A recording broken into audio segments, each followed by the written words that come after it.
Nous sommes contents ce matin de nous retrouver ensemble pour écouter ta parole. Ta parole est la vérité, ta parole est la vie. C'est ta parole qui libère. Quiconque entend ta parole et qui la met en pratique va connaître un succès dans sa vie. Le moment est arrivé pour que nous puissions écouter ta parole. Nous ne sommes que canal de transmission de ta parole. Utilise-nous puissants pour ta gloire. Les cœurs ici présents, nous les préparons afin qu'ils soient disposés pour écouter ta parole. Règne au milieu de nous, que toute la gloire te revienne. Au nom de Jésus. Amen.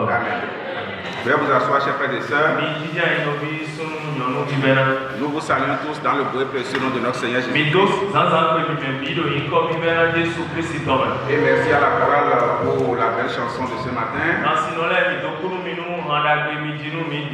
qui nous montre que le commencement n'est rien, mais c'est la fin qui justifie.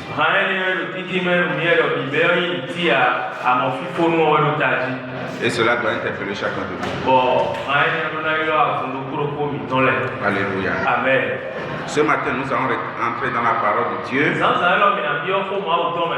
Et nous sommes dans le livre de Psaume chapitre 15. Psaume 15, versets 1 à 5. Donc nous avons 5 versets.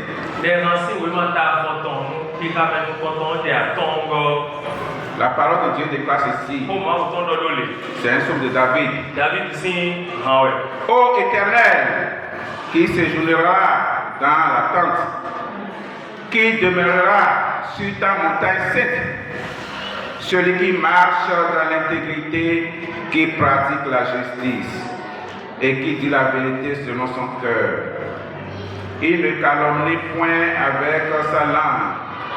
Il ne fait point de mal à son semblable.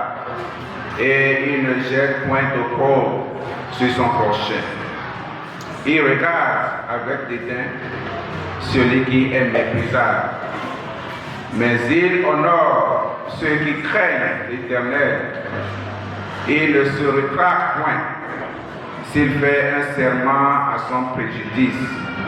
Il n'existe point d'intérêt de son argent et il n'accepte point de don contre l'innocent.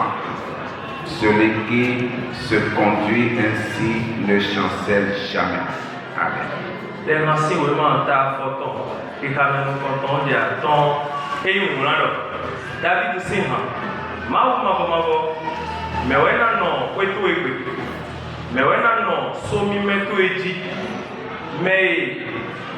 Emanomo ndedodo uton ewe me no wa njolo ewe me no don go le ede kodo aiton me ewe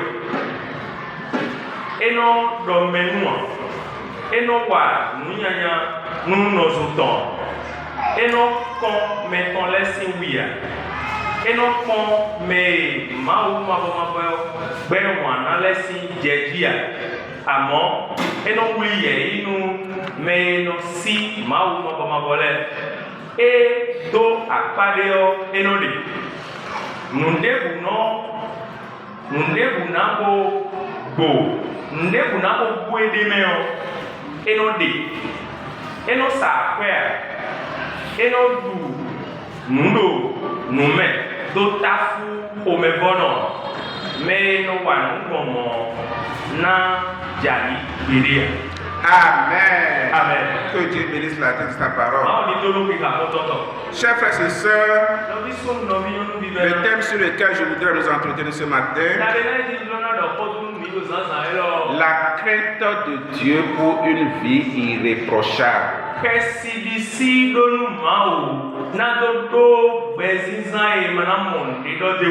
La crainte de l'Éternel pour une vie irréprochable. Dis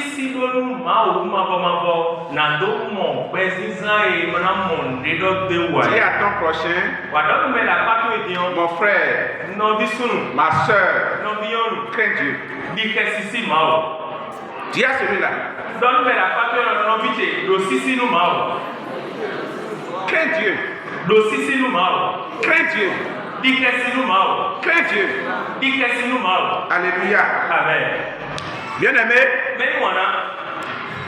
laissez-moi vous dire que le monde contemporain dans lequel nous sommes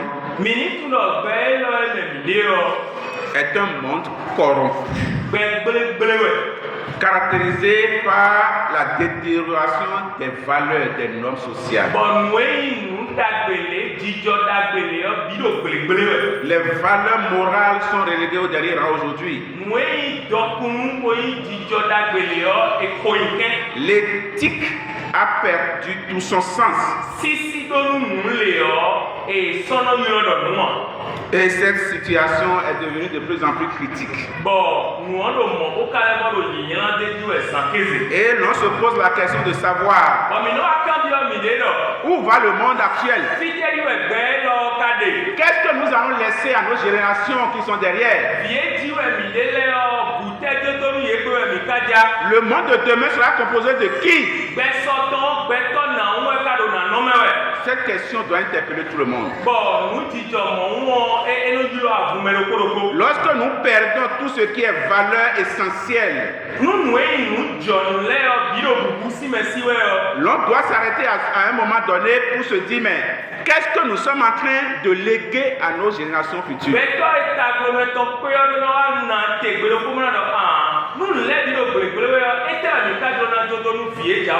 Les gens n'ont plus la crainte de celui qui a créé ce monde.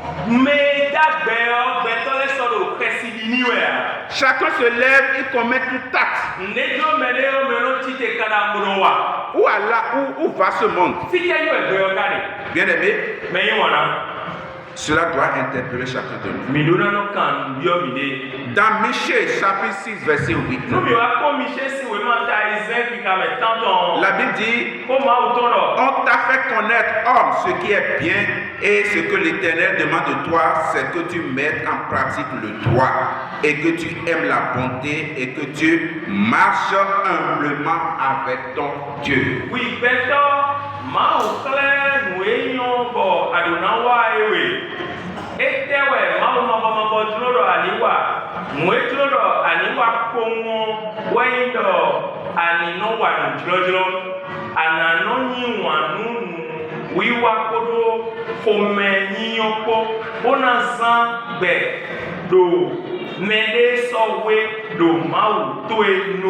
Alléluia. Amen. Bien aimé, le livre de Psaume chapitre 15 que nous venons de lire, c'est un psaume de David. Le livre de Psaume n'est pas écrit par David. Tous les psaumes ne sont pas écrits par David. Mais c'est David qui a écrit la plupart. Donc le psaume 15 c'est un psaume de David. Et ce psaume est composé disons de strophes. Lorsque nous, ceux qui sont des gens qui aiment écrire des poésies, des poètes, David aime ces gens de choses.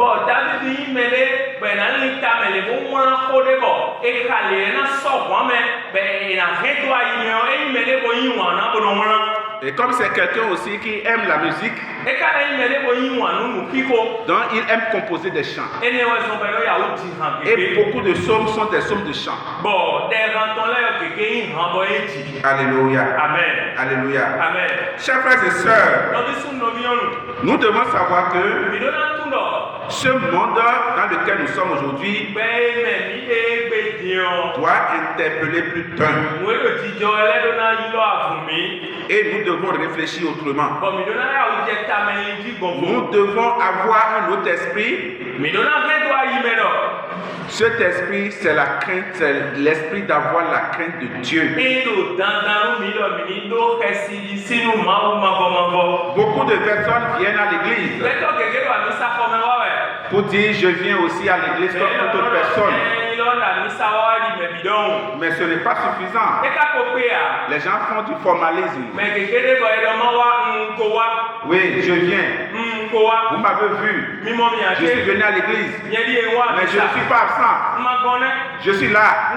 Mais ce n'est pas suffisant. Ah non. Ne faites pas le religieux à l'église. Mais si tu viens à l'église, il faut que tes comportements soient différents de ceux du monde.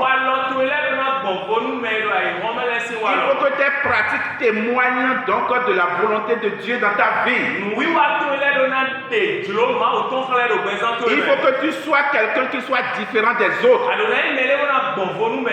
On doit lire à travers ta vie ton comportement Jésus-Christ. Mais malheureusement aujourd'hui, beaucoup viennent pour faire du formalisme. Parce que tu m'as vu à l'église, non? Je suis là aussi.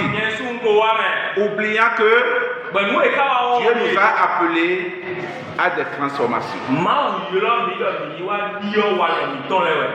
Le commencement n'est pas ça. La chorale nous a chanté tout à l'heure.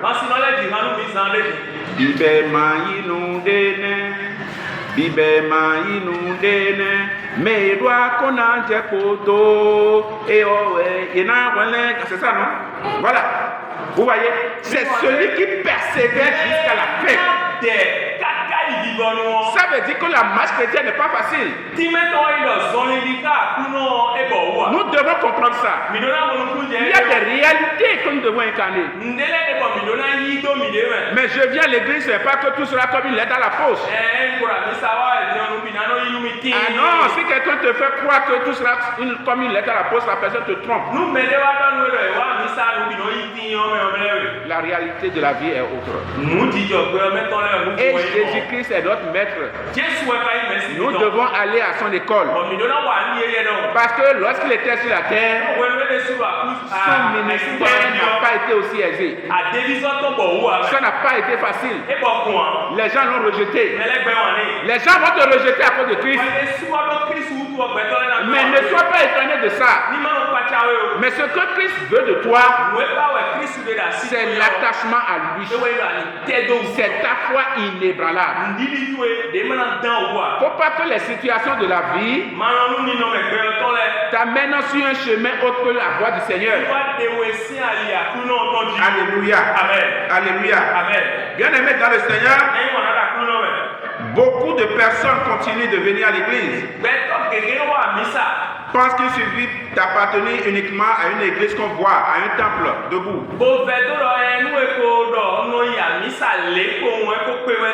Et de prendre part à des cultes. Et lorsque je viens à l'église, c'est que je suis sauvé. Mais quelle ironie. Quelle ironie. Bien aimé, quelle que soit la période de composition de ce psaume de David, ceci, le psaume 15 vient compléter le psaume 14.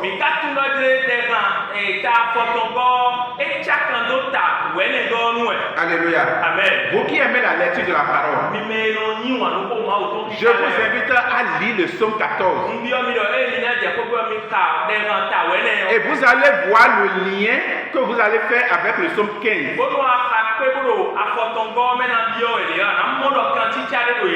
Alléluia. Amen.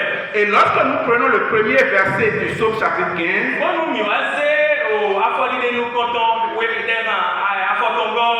il y a deux questions qui ont été posées. Première question, qui séjournera dans la tente de Dieu? Deuxième question, qui demeurera sur la montagne sainte? Alléluia. Amen. Par rapport à cette question, nous allons trouver la réponse dans les 4 versets qui suivent. Et c'est ça qui va m'amener à aborder 4 vérités fondamentales. Alléluia. Amen.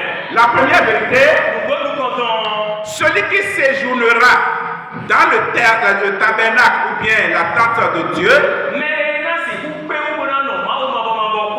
et habitera sur sa sainte montagne est celui qui marche dans l'intégrité, qui pratique la justice et qui dit la vérité avec son cœur.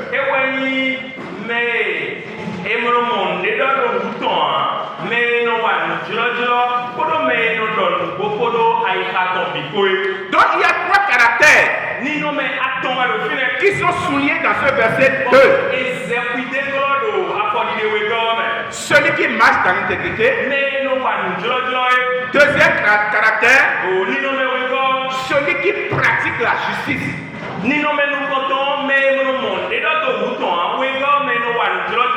Troisième caractère, celui qui dit la vérité de son cœur. Combien de personnes aujourd'hui dans l'église de Dieu et qui marchent dans l'intégrité, qui ne se laissent pas corrompre,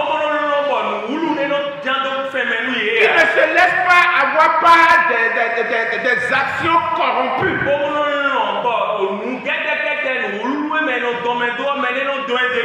des actions sales. Alléluia. Amen. Mais David ici, le son de David nous rappelle que celui qui séjournera dans la tente de l'Éternel et qui habitera sur sa sainte montagne, celui-là doit marcher dans l'intégrité. Rien ne lui manque.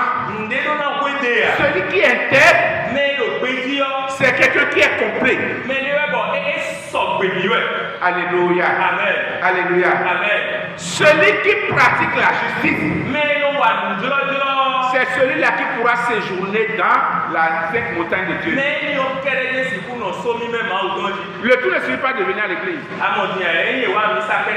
Mon frère, ma soeur, on doit voir à travers ta vie quelqu'un de différent des autres. Et cela est non négociable. Je ne vis pas pour Christ pour plaire à quelqu'un.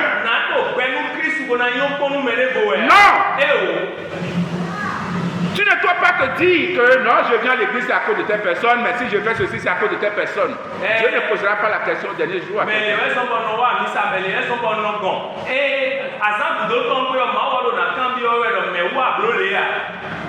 Tu seras seul et seul responsable devant tes responsabilités. Tes œuvres vont témoigner de qui tu es. Alléluia. Amen. Donc la marche dans l'intégrité doit être notre leitmotiv. La recherche de la justice à tout moment dans nos comportements, ça doit être notre recherche permanente. Et la vérité de notre cœur. Il faut que ce qui sort de ta bouche révèle ce qui est sur ton cœur. Il ne faut pas être quelqu'un qui a un cœur double. Non. Celui qui a un cœur double n'héritera pas le royaume des cieux. Celui qui a le cœur double ne pourra pas séjourner dans la tente de Dieu. Alléluia. Amen. Nous devons être sincères. Sois sincère avec ton prochain. Et comme la parole de Dieu dit dans Matthieu, que votre oui soit oui et que votre non soit non. Mais lorsque vous dites oui et que vous ajoutez quelque chose en plus, la Bible dit que cela vient du malin. Et ça veut dire que vous êtes un menteur. Vous n'êtes pas crédible. Vous n'êtes pas quelqu'un à qui on peut faire confiance. Parce que ce qui sort de votre bouche ne reflète pas ce qui vous êtes. Alléluia. Amen. Alléluia. Amen. Il faut qu'il y ait une corrélation, il faut qu'il y ait une concordance entre ce qui sort et ce que les gens voient.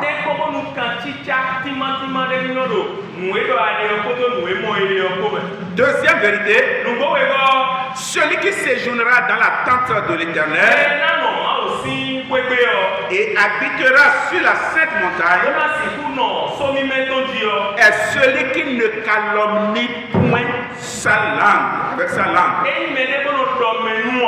C'est celui-là qui ne fait pas de mal à son semblable. C'est celui-là qui ne jette pas du déshonneur de l'opprobre sur son prochain. C'est le verset 3 de son 15. Alléluia. Amen. La réputation d'un prochain est importante. Lorsque vous jetez de l'opprobre sur quelqu'un, alors que ce que vous dites n'est pas établi comme vérité, c'est du pur mensonge, c'est pour détruire la personne, parce que vous ne l'aimez pas, vous formatez des mensonges, vous faites croire à tout le monde que c'est ça, vous faites croire à tout le monde que c'est ça qu'il fait. Mon frère, ma soeur, tu es un agent du diable. Tu es un instrument au mains du mal. Alléluia. Et cette personne qui se comporte de cette façon ne pourra pas séjourner dans la sainte montagne. Impossible. C'est pourquoi David reprécise ici au verset 3. Celui qui demeure dans la sainte montagne de Dieu, c'est celui-là qui ne calomnie point avec sa langue. Bien aimé dans le Seigneur, la langue c'est un feu. Comme une allumette que vous allumez et que vous mettez sous le boisseau, ça embrase tout ce qui est sur son passage. Et lorsque vous sortez de votre bouche des paroles déshonnêtes, vous ne pouvez plus ramasser cette parole qui est sortie de votre bouche. La parole s'en va. Et chacun pourra faire l'interprétation qu'il veut. Même ce que vous ne pensez pas un instant avant de le dire, les gens vont commencer par donner cette interprétation. C'est pourquoi la Bible dit, avant de sortir la parole de ta bouche, il faut tourner une fois ta langue. Parce que la parole qui sort, tu ne pourras plus la ramasser. Elle va dans tous les sens. Elle peut se mettre des dégâts dans tous les sens. C'est pourquoi un enfant de Dieu est quelqu'un qui doit veiller énormément sur la parole qui sort de sa bouche. Parce que la réputation est chère. Lorsque vous jetez de l'opprobre sur quelqu'un, c'est une personne que vous avez attaquée, mais c'est une multitude de personnes que vous attaquez. Et le retour peut être fatal pour vous. Alléluia. C'est pourquoi la parole de Dieu nous met en garde contre la calomnie. Un chrétien ne peut pas entretenir la calomnie, mon frère, ma soeur. Tu ne peux pas développer la haine envers ton prochain. Tu ne peux pas dire des choses horribles sur ton prochain. Il faut bénir ton prochain au lieu de dire du mal contre ton prochain. Parce que lorsque tu le fais, tu auras le retour. Tu auras le retour inévitable. Alléluia. Amen. Parce que ce que tu dis, pensant que tu le dis pour te plaire à quelqu'un d'autre, Ou bien pour que tu fasses ami avec d'autres personnes, il faut savoir qu'on va l'utiliser contre toi. Parce que ce qui est sorti de ta bouche là, d'autres vont voir. À telle personne, il est comme ça. Et tu vas penser que, ah non, tu fais mes jobs ici. Mais ça va retourner contre toi et les gens vont l'utiliser et tu vas te fermer beaucoup de portes. Et yo dis-moi, quand on met les boutons, à ce moment-là, vous avez bleu, vous chico, vous avez tout fait, vous avez mis un fort, mais là, nous avons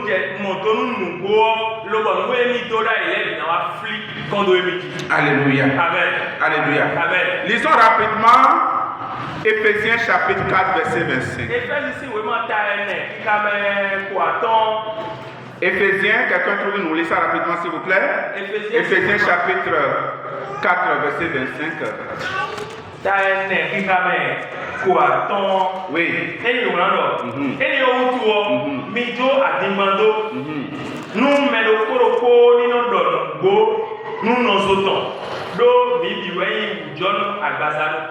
Abandonnez le mensonge. Dis la vérité à ton prochain. Parce que nous sommes faits les uns pour les autres. Ne détruis pas ton prochain par le mensonge. Il y a une adage qui dit ceci. Le mensonge peut prendre l'ascenseur. Mais la vérité va prendre les escaliers, mais il arrivera toujours pour triompher.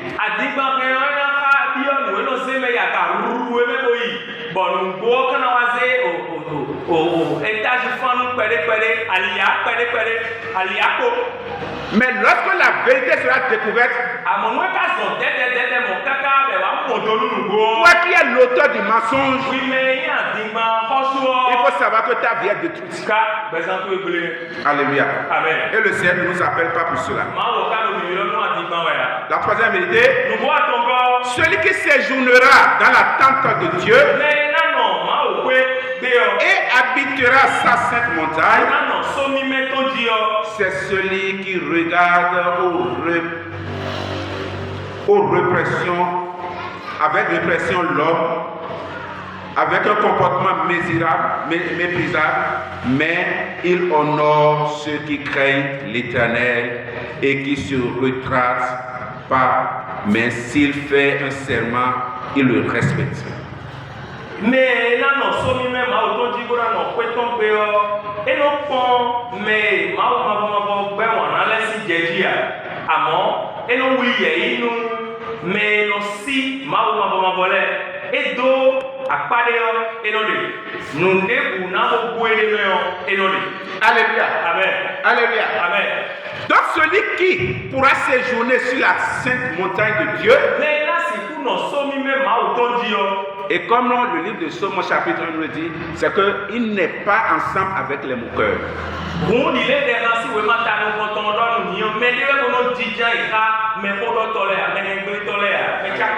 Alléluia. Amen. Alléluia. Amen. Il déteste ceux qui méprisent la vérité.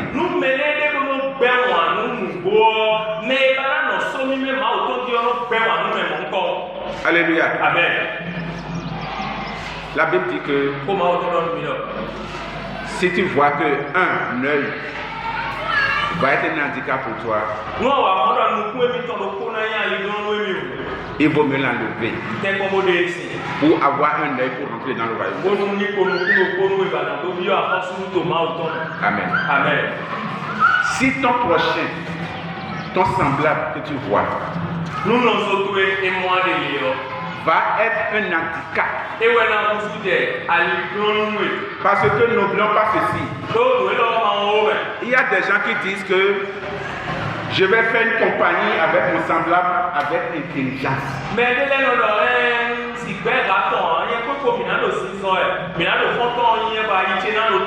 Il n'y a pas d'intelligence dans la compagnie. La Bible est claire. Lorsque vous avez de mauvaises compagnies, ça va corrompre les bonnes mœurs. Lorsque tu fais compagnie avec un alcoolique, Faut pas dire que non, c'est lui qui prend l'alcool. Alors que tu l'accompagnes très bien vers le lieu de l'alcool. Et tu fais semblant, oh non, voici d'abord. Mais le jour viendra où toi-même tu seras tenté de prendre. Parce que le désir sera ardent.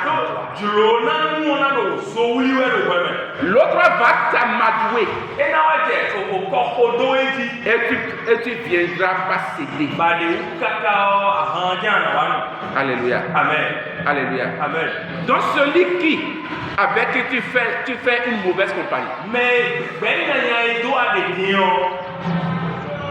la personne qui rejette la vérité. La personne qui rejette Christ et n'aime pas la vérité, si tu continues sa compagnie, tu finiras par devenir comme tel. Alléluia. Amen. Il n'est pas question de dire je fais une compagnie avec intelligence. Tout ce qui est contraire à la volonté de Dieu, vous rejetez systématiquement. Il faut mépriser ça jusqu'à la dernière rigueur. Et il faut aimer plutôt ceux qui craignent l'Éternel. Ceux qui craignent l'Éternel, ils mènent une vie qui fait la volonté de Dieu. Leur vie glorifie le Seigneur. Et c'est à ceux-là que tu pourras faire compagnie. Alléluia. Amen. Donc ne laisse pas ta vie aux mains de ceux-là qui ne craignent pas Dieu.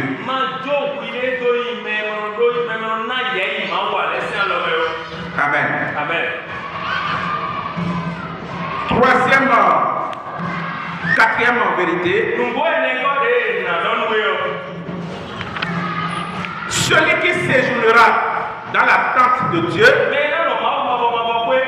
et habitera la sainte montagne, c'est celui qui n'exige pas d'intérêt de son argent et n'accepte pas de ton contrôle innocent.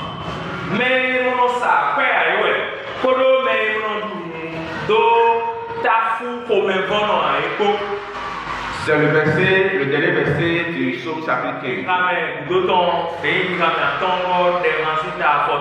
Bien aimé dans le Seigneur, la loi de Moïse défendait l'usure et même tout prêt à intérêt.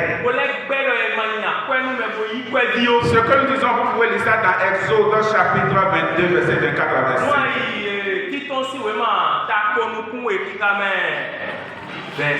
24, 25.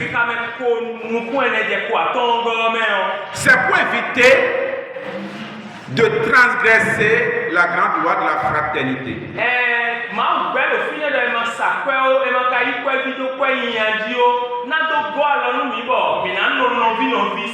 Je voudrais que nous comprenions ceci. Ce que la parole de Dieu dit ici n'est pas contre le crédit que vous faites dans les institutions officielles de l'Église.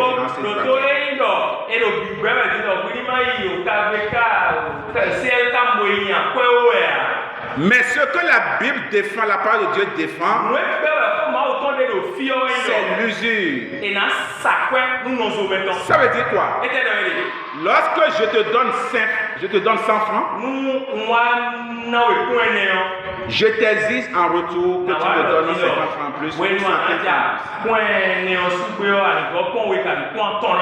Donc ça veut dire que je te réclame alors 75% de ce que était prêté.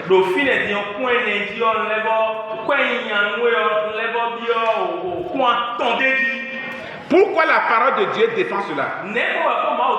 Je voudrais que nous soyons clairs là-dessus. C'est pour éviter l'exploitation de notre prochain.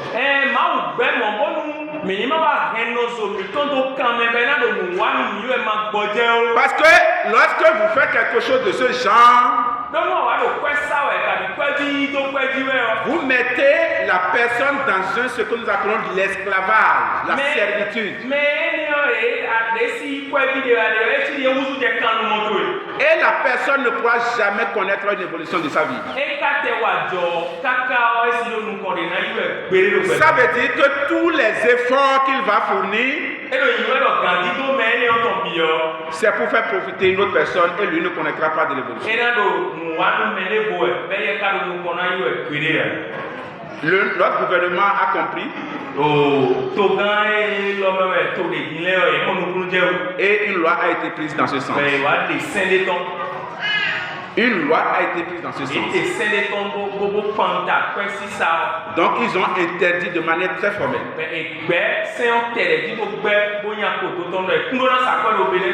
Alléluia. Donc ceux qui vont se laisser dans ce sens et qu'une situation survenait après, c'est que les gens vont appliquer les tests réglementaires en ce moment-là. Alléluia. Amen. Alléluia. Amen. Donc c'est éviter l'exploitation de son prochain que Moïse a parlé. La loi de Moïse a défendu l'usure.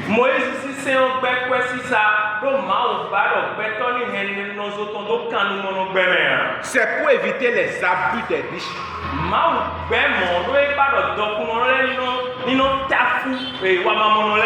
Qui pouvaient faire des prêts à des pauvres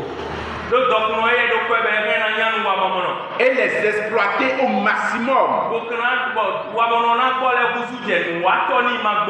Et lui il va toujours continuer par s'enrichir sur le dos des autres.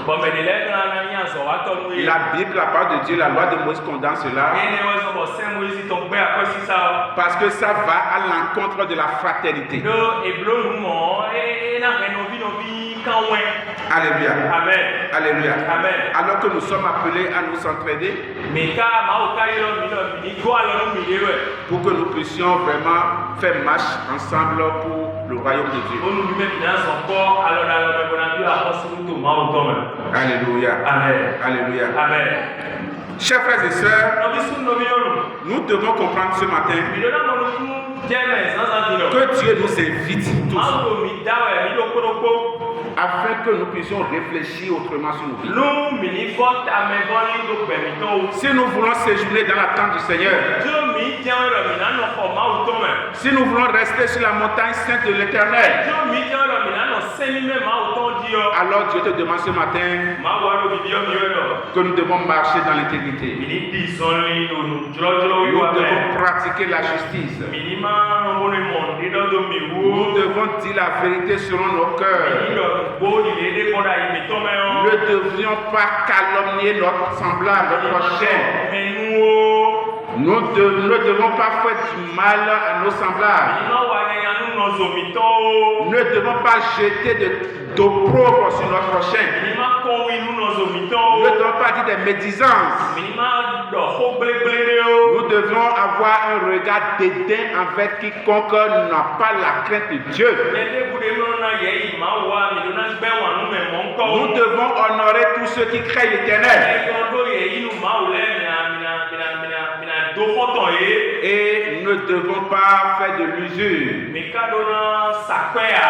Alléluia. Amen. C'est ce sur quoi l'Éternel nous invite ce matin.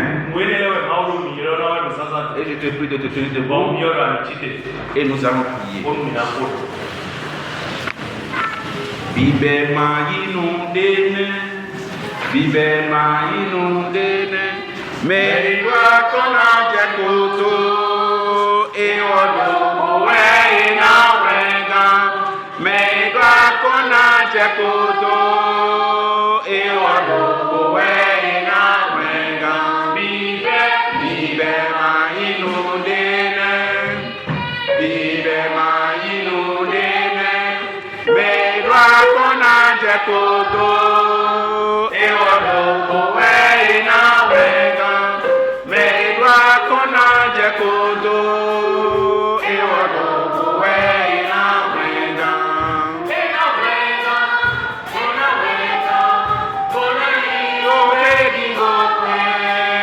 Bonai o kwe ki go tombe, o kwe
Bien-aimé, tu vas prier ce matin. J'ai une seule requête pour toi. Tu vas prier et tu vas dire Seigneur, je ne veux pas être celui-là qui commence bien. Mais c'est la fin de toutes choses qui importe.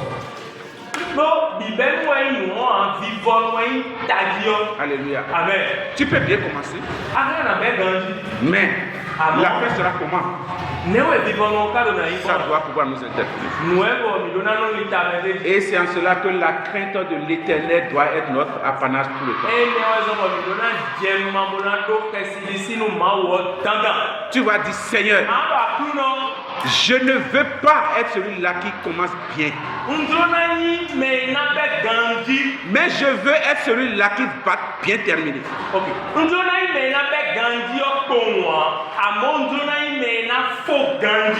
Que ta crainte s'empare ma vie. Que ta crainte s'empare ma vie partout, à tout moment. Priez au nom de Jésus.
Dans le nom puissant de Jésus, nous avons prié. Amen. Bien-aimé, les temps sont préoccupants.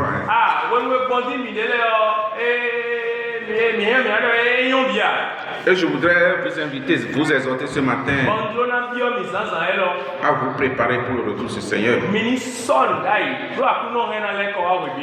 Préparez-vous pour le retour du Seigneur. Tu vas dire Seigneur, je ne veux pas être de ceux-là à qui tu vas dire au dernier jour, je ne te connais pas.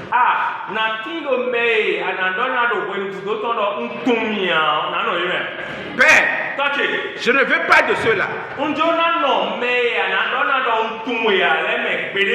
Seigneur, je ne veux pas. Seigneur, je ne veux pas.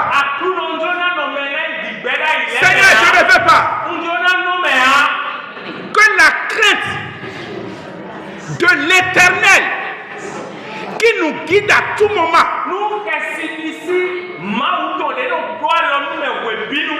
et qu'on se prépare à chaque instant. Que cela soit mon partage. Que cela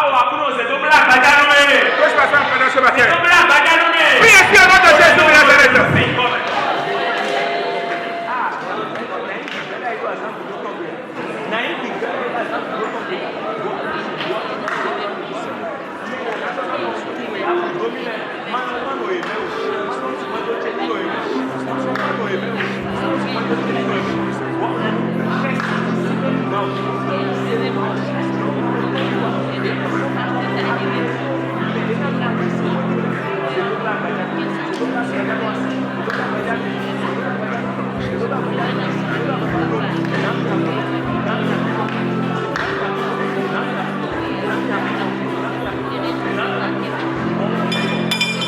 Dans le nom de Jésus, nous avons prié.